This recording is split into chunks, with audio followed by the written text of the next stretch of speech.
ओम शांति। आज दिनांक 27 जून 2022। प्रातः मुरली बाप दादा मधुबन। बाबा कहते, मीठे बच्चे, इस शरीर रूपी रथ पर विराजमान आत्मा रथी है। रथी समझकर कर्म करो तो देह अभिमान टूट जाएगा। मीठे बच्चे, इस शरीर रूपी रथ पर विराजमान आत्मा रथी है। रथी समझकर कर्म करो तो देह अभिमान छूट जाएगा। अर्थात बाबा आता है हम बच्चों को देही अभिमानी बनाने। तो देही अभिमानी बनने के लिए बाबा हम बच्चों को अनेक युक्तियां बताते, अनेक गुह्य राज बताते कि तुम आत्माएं जब परम धाम से इस सृष्टि पर आई थी तो तुम निराकार आई थी, इस देह में आई। 21 जन्मों तक तुम देही अभिमानी होकर रहे। तब तुम राजा होकर रहते थे, तुम पावन थे, तुम पूज्य थे। पर जैसे ही तुम देह अभिमान में आए तो 5 विकारों के वशीभूत हो गए और खुद को भूल गए। अब बाबा आता है संगम युग पर।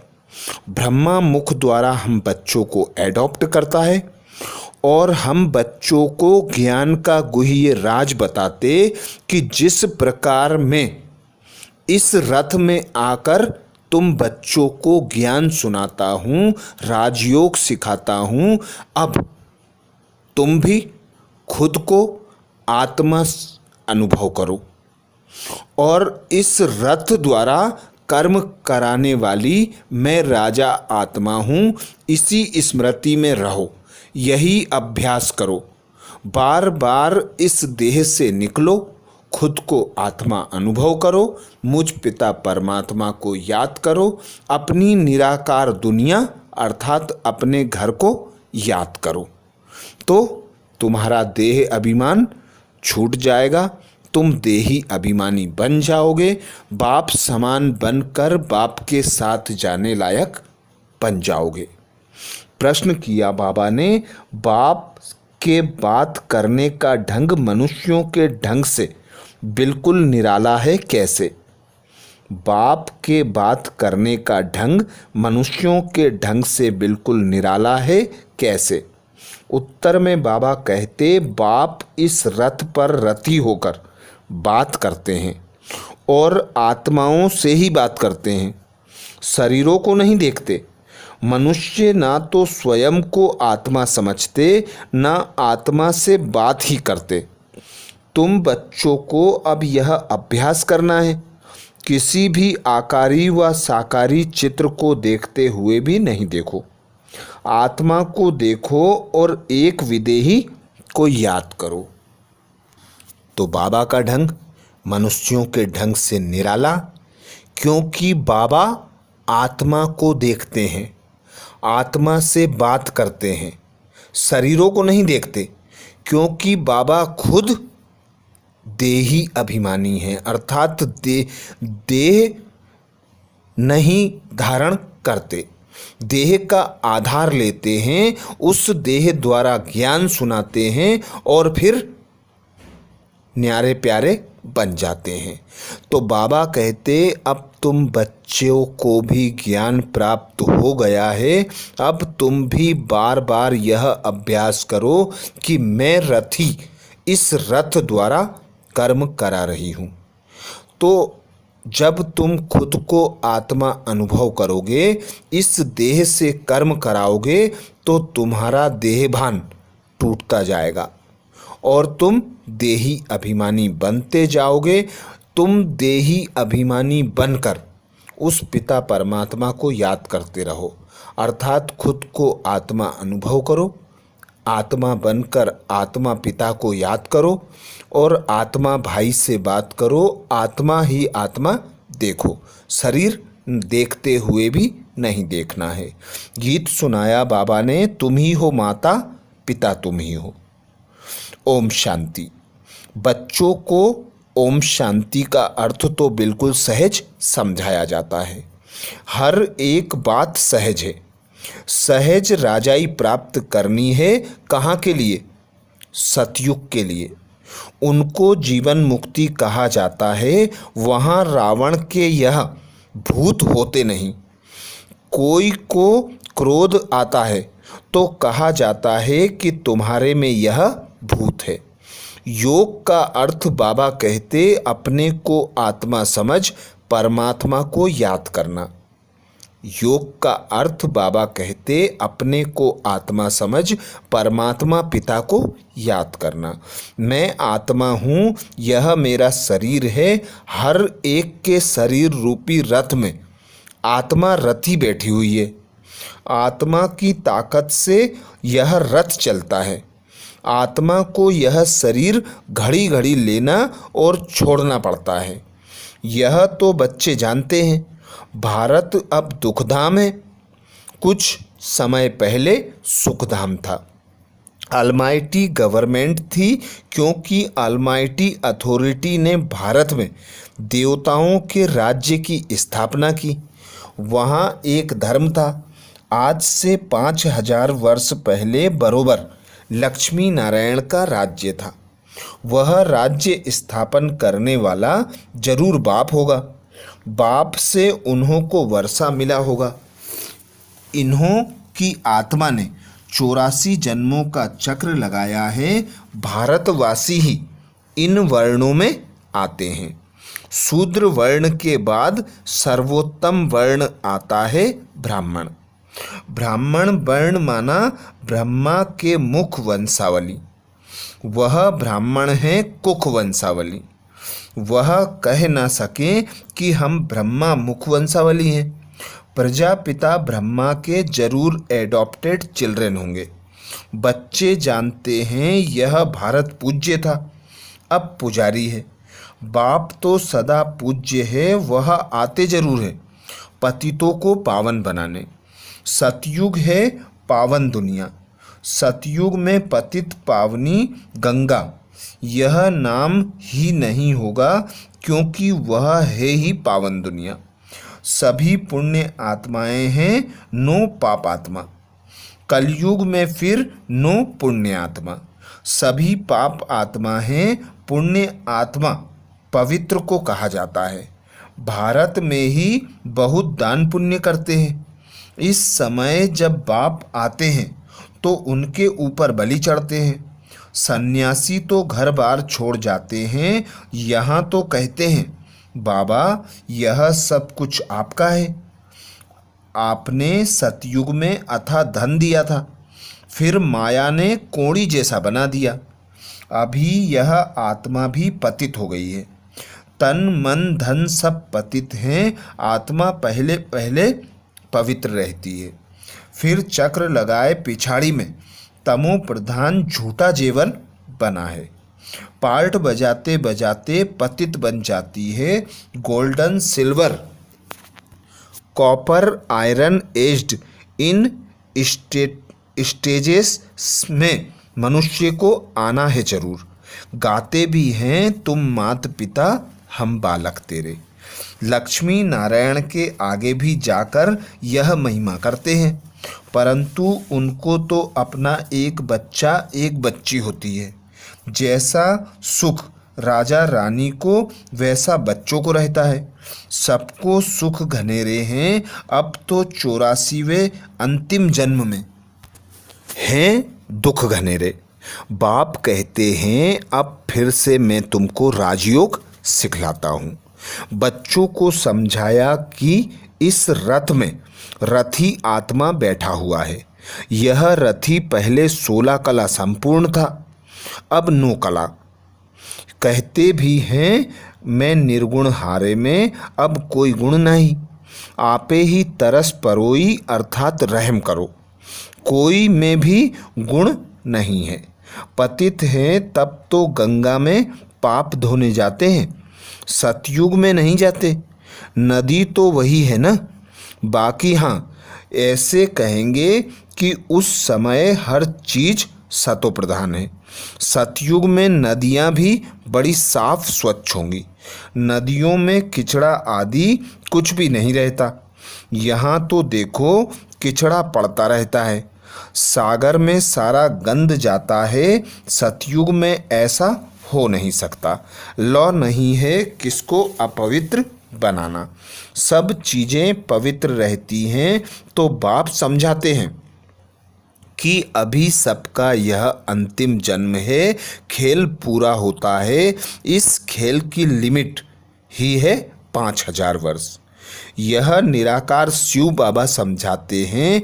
वह है निराकार सबसे ऊंच परम धाम में रहने वाला। परम धाम से तो हम सब आते हैं।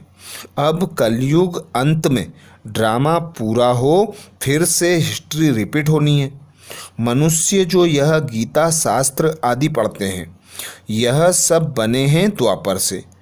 यह ज्ञान प्रायः लोप हो जाता है। राजयोग जो कोई सिखला ना सके, सिर्फ उन्हों के यादगार लिए पुस्तक बनाते रहते हैं। वह खुद तो धर्म स्थापन कर पुनर्जन्म में आने लगे। उनका यादगार पुस्तक रहने लगा। अब देवी देवता धर्म की स्थापना होती है संगम पर। बाप आकर इस रथ में विराजमान होते हैं। घोड़े गाड़ी की कोई बात नहीं। इस साधारण बूढ़े रथ में प्रवेश करते हैं। वह है रथी। गाया भी जाता है ब्रह्मा मुख वंशावली, ब्रह्मा कुमार कुमारियाँ। यह ब्रह्मा भी एडॉप्ट किया हुआ है। बाप खुद कहते हैं मैं इस रथ का रथी बनता हूँ। इनको ज्ञान देता हूँ। शुरू इनसे करता हूँ। कलश देता हूँ माताओं को। माता तो यह भी ठहरी। पहले पहले यह सुनते हैं, फिर तुम इनमें तो विराजमान हैं। बाबा कहते पहले पहले यह सुनते हैं, फिर तुम इनमें तो विराजमान है। परंतु सामने किसको सुनावे। फिर आत्माओं से बैठ बात करते हैं। और कोई भी विद्वान आदि नहीं होगा जो ऐसे आत्माओं से बैठ बातें करे। मैं तुम्हारा बाप हूँ। तुम आत्माएं निराकार हो, मैं भी निराकार हूँ। मैं ज्ञान सागर स्वर्ग का रचयिता हूँ। मैं नरक नहीं रचता। यह तो माया नरक बनाती है। बाप कहते हैं मैं तो हूँ ही रचता, तो स्वर्ग ही बनाऊंगा। तुम भारतवासी स्वर्गवासी थे, अब नरकवासी बने हो। नरकवासी बनाया रावण ने, क्योंकि आत्मा रावण की मत पर चलती है। इस समय तुम आत्माएं राम शिव बाबा श्री श्री की मत पर चलते हो। बाप समझाते हैं अब सबका पार्ट पूरा हुआ। जब सभी आत्माएं इकट्ठी होंगी, ऊपर से सब आ जाएंगी, तब जाना शुरू होगा। फिर विनाश शुरू हो जाएगा। भारत में अब अनेक धर्म हैं, सिर्फ एक आदि सनातन देवी देवता धर्म है नहीं। कोई भी अपने को देवता नहीं कहलाते। देवताओं की महिमा गाते हैं। सर्वगुण संपन्न, 16 कला संपूर्ण, संपूर्ण निर्विकारी, संपूर्ण अहिंसक, मर्यादा पुरुषोत्तम। फिर अपने को कहेंगे हम पापी नीच। द्वापर से रावण का राज्य शुरू होता है। राम राज्य है ब्रह्मा का दिन, रावण राज्य है ब्रह्मा की रात। अब बाप कब आवे। बाबा पूछते अब बाप कब आवे। जब ब्रह्मा की रात पूरी हो तब तो आएगा ना। और इस ब्रह्मा के तन में आवे, तब ब्रह्मा मुख से ब्राह्मण पैदा हो। उन ब्राह्मणों को ही राजयोग सिखलाते हैं। बाप कहते हैं जो भी आकारी, साकारी व निराकारी चित्र हैं, उन्हें तुम्हें याद नहीं करना है। तुमको तो लक्ष्य दिया है। मनुष्य तो चित्र देख याद करते हैं। बाबा तो कहते हैं चित्रों को देखना अब बंद करो। यह है भक्ति मार्ग। अभी तो तुम आत्माओं को वापिस मेरे पास आना है। पापों का बोझा सिर पर है, पाप आत्मा बनना ही है। ऐसे नहीं गर्भ जेल में हम जन्म के पाप खत्म हो जाएंगे। बाबा कहते ऐसे नहीं कि गर्भ जेल में हर जन्म के पाप खत्म हो जाएंगे। कुछ खत्म हो जाते हैं, कुछ रहते हैं। अब मैं पंडा बनकर आया हूँ। इस समय सब आत्माएं माया की मत पर चलती हैं। बाप कहते मैं तो हूँ पतित पावन, स्वर्ग का रचयिता। मेरा धंधा ही है नरक को स्वर्ग बनाना। स्वर्ग में तो है ही एक धर्म एक राज्य, वहाँ कोई पार्टीशन नहीं था। बाप कहते हैं मैं विश्व का मालिक नहीं बनता हूँ, तुमको बनाता हूँ। फिर रावण आकर तुमसे राज्य छीनते हैं। अभी हैं सब तमो प्रधान, पत्थर बुद्धि। बाबा कहते अभी हैं सब तमो प्रधान पत्थर बुद्धि। संगम युग में तुम पारस बुद्धि बनते हो। बाप कहते हैं मामेकम याद करो, बुद्धि योग ऊपर में लटकाओ। जहाँ जाना है उनको ही याद करना है। एक बाप दूसरा ना कोई, वही सच्चा पातशाह है, सच सुनाने वाला। तो कोई भी चित्र का सिमरन नहीं करना है। यह जो शिव का चित्र है उनका भी ध्यान नहीं करना है, क्योंकि शिव तो ऐसा है नहीं। जैसे हम आत्मा भ्रकुटी के बीच में रहती हैं, वैसे बाबा भी कहते हैं मैं थोड़ी जगह लेकर इस आत्मा के बाजू में बैठ जाता हूँ। रथी बन इनको बैठ ज्ञान देता हूँ। इनकी आत्मा में ज्ञान नहीं था। जैसे इनकी आत्मा रथी बोलती है शरीर द्वारा, वैसे मैं भी इन ऑर्गन्स से बोलता हूँ। नहीं तो कैसे समझाऊँ? ब्राह्मण रचने के लिए ब्रह्मा जरूर चाहिए। जो ब्रह्मा ही फिर नारायण बनेगा। अभी तुम ब्रह्मा की औलाद हो, फिर सूर्यवंशी श्री नारायण के घराने में जाएंगे। अभी तो बिल्कुल कंगाल बन पड़े हो, लड़ते झगड़ते रहते हैं, बंदर से भी बदतर हैं। बंदर में 5 विकार बड़े कड़े होते हैं, काम क्रोध लोभ मोह अहंकार। सब विकार बंदर में ऐसे होते हैं जो बात मत पूछो। बच्चा मरेगा तो उनकी हड्डियों को भी छोड़ेगा नहीं। मनुष्य भी आजकल ऐसे हैं, बच्चा मरा तो 6-8 मास तक रोते रहेंगे। सतयुग में तो अकाले मृत्यु होती ही नहीं, ना कोई रोते पीटते हैं, वहाँ कोई शैतान होता नहीं। बाप इस समय तुम बच्चों से बात कर रहे हैं। घर बार भी भल संभालो, उनमें रहते हुए ऐसी कमाल कर दिखाओ जो सन्यासी कर न सके। यह सतो प्रधान सन्यास परमात्मा ही सिखलाते हैं।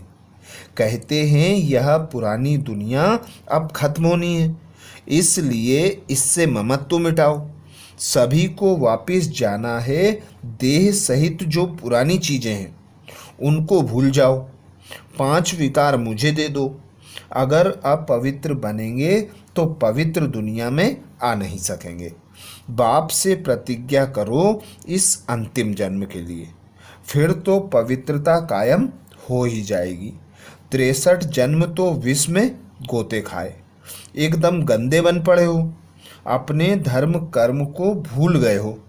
हिंदू धर्म कहते रहते हो, बाप कहते हैं क्यों नहीं समझते हो भारत स्वर्ग था, हम ही देवता थे। मैंने तुमको राजयोग सिखलाया, तुम फिर कहते हो कृष्ण ने सिखलाया। क्या कृष्ण सभी का बाप स्वर्ग का रचयिता है? बाबा पूछते क्या कृष्ण सभी का बाप स्वर्ग का रचयिता है? बाप तो है निराकार, सभी आत्माओं का बाप। फिर उनके लिए कहते हो सर्वव्यापी। शिव शंकर को भी मिला देते हो। शिव तो है परमात्मा, परमात्मा कहते हैं मैं आता ही हूँ देवी देवता धर्म स्थापन करने। जो अभी स्थापन करते हैं फिर विष्णु के दो रूप लक्ष्मी नारायण राज्य करेंगे। विष्णु से ही वैष्णव अक्षर निकलता है। आजकल तो सब पाप आत्माएं हैं। यहाँ सब काम कटारी चलाकर एक दो का घात नहीं करते हैं। बाबा कहते सतयुग में काम कटारी चलाकर एक दो का घात नहीं करते हैं। सचखंड स्थापन करने वाला एक ही सद्गुरु है, बाकी सब हैं डुबोने वाले। संगम और स्वर्ग एक दो के नज़दीक होने के कारण नरक की बात स्वर्ग में ले गए हैं। वास्तव में कंस, रावण आदि सब अभी हैं, वहाँ यह हो नहीं सकते। तो रथ में जो रथी दिखाते हैं, वास्तव में रथ यह है जिसको नंदीगण भागीरथ भी कहा जाता है। तुम सब अर्जुन हो, तुम्हें कहते हैं इस रथ में आया हूँ। युद्ध के मैदान में तुमको माया पर जीत प्राप्त कराने। सतयुग में न रावण होता न जलाते। अब तो रावण को जलाते ही रहते हैं जब तक विनाश नहीं होगा। कितनी भी आपदाएं आएंगी, दशहरे पर रावण को जरूर जलाएंगे। फिर आखिरीन यह रावण संप्रदाय खलास हो जाएगी। सद्गति दाता है ही एक, मनुष्य मनुष्य को सद्गति दे ना सके। जब इन देवताओं का राज्य था तो सारे विश्व पर इन्हों का ही राज्य था और धर्म थे ही नहीं। अभी तो सब धर्म है, देवताओं का धर्म है नहीं। जिसकी अब स्थापना हो रही है, देवता धर्म वाले ही आकर शूद्र से ब्राह्मण बनेंगे। अच्छा, मीठे मीठे सिकिलदे बच्चों प्रति माता पिता बाप दादा का याद प्यार और गुड मॉर्निंग। रूहानी बाप की रूहानी बच्चों को नमस्ते। हम सब रूहानी बच्चों की रूहानी बाप दादा को याद प्यार, गुड मॉर्निंग और नमस्ते। धारणा के लिए मुख्य सार में बाबा कहते पहली पॉइंट, सतो प्रधान संन्यास करना है। इस पुरानी दुनिया में रहते इससे ममत्व मिटा देना है। देह सहित जो भी पुरानी चीज़ें हैं उनको भूल जाना है। सतो प्रधान संन्यास करना है। इस पुरानी दुनिया में रहते इससे ममत्व मिटा देना है। देह सहित जो भी पुरानी चीज़ें हैं उनको भूल जाना है। दूसरी पॉइंट बाबा कहते अपना बुद्धि योग ऊपर लटकाना है। किसी भी चित्र व देहधारी को याद नहीं करना है, एक बाप का ही सिमरन करना है। अपना बुद्धि योग ऊपर परम धाम में लटकाना है। फिर किसी भी चित्र व देहधारी को याद नहीं करना है, एक बाप का ही सिमरन करना है। वरदान दिया बाबा ने। वरदान में बाबा कहते परमात्म श्रीमत के आधार पर हर कदम उठाने वाले अविनाशी वर्षे के अधिकारी भव। परमात्म श्रीमत के आधार पर हर कदम उठाने वाले अविनाशी वर्षे के अधिकारी भव। डिटेल में बाबा कहते संगम युग पर आप श्रेष्ठ भाग्यवान आत्माओं को जो परमात्म श्रीमत मिल रही है, यह श्रीमत ही श्रेष्ठ पालना है। बिना श्रीमत अर्थात परमात्म पालना के एक भी कदम उठा नहीं सकते। ऐसी पालना सतयुग में भी नहीं मिलेगी। अभी प्रत्यक्ष अनुभव से कहते हो कि हमारा पालनहार स्वयं भगवान है। यह नशा सदा इमर्ज रहे तो बेहद के खजाने से भरपूर स्वयं को अविनाशी वर्षे के अधिकारी अनुभव करेंगे। स्लोगन में बाबा कहते सपूत बच्चा वह है जो संपूर्ण पवित्र और योगी बन स्नेह का रिटर्न देता है। सपूत बच्चा वह है जो संपूर्ण पवित्र और योगी बन स्नेह का रिटर्न देता है। तो ये थे बाप दादा के महावाक्य 27 जून 2022 के। अच्छा, ओम शांति।